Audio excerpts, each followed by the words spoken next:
Okay. Okay, I'm Mr. Salisbury, and I'm going to give you a speech on the death penalty.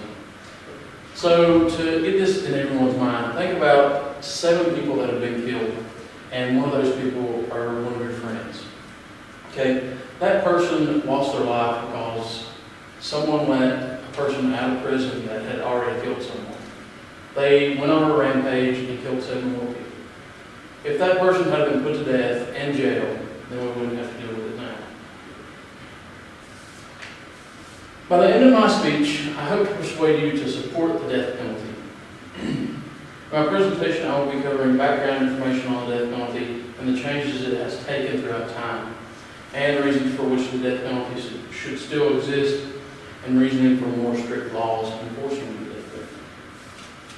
The history of the death penalty goes back to 18th century BCE, and that is a really long time. So people have been put to death for that period of time, and it used to be much more strict.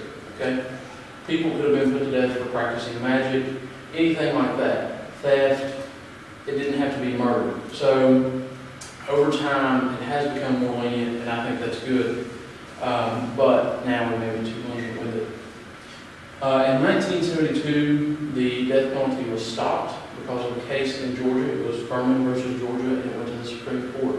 The death penalty was stopped, and then by 1976, they resumed with the death penalty, and over 30 states had begun using it.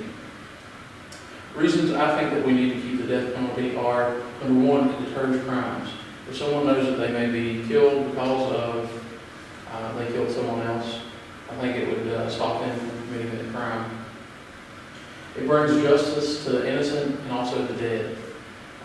It always makes you feel good inside, an eye for an eye if you kill someone. So there you go. It also reduces the housing issues in prisons and makes it much more feasible for us to house everyone where it is for simpler crimes.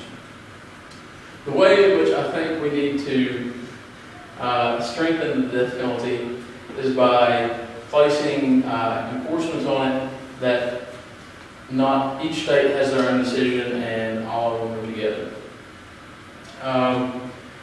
One statement by Ron White was, in my state they've implemented a bypass in the death row if you've killed someone and 3 people have witnessed it. So that pretty much means that if 3 people witness you killing someone, you skip line and they put you to death after a very short trial.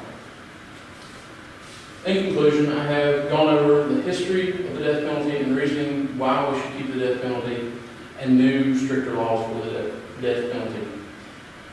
After going through all this information, I hope you all see that the death penalty is a good thing throughout the United States.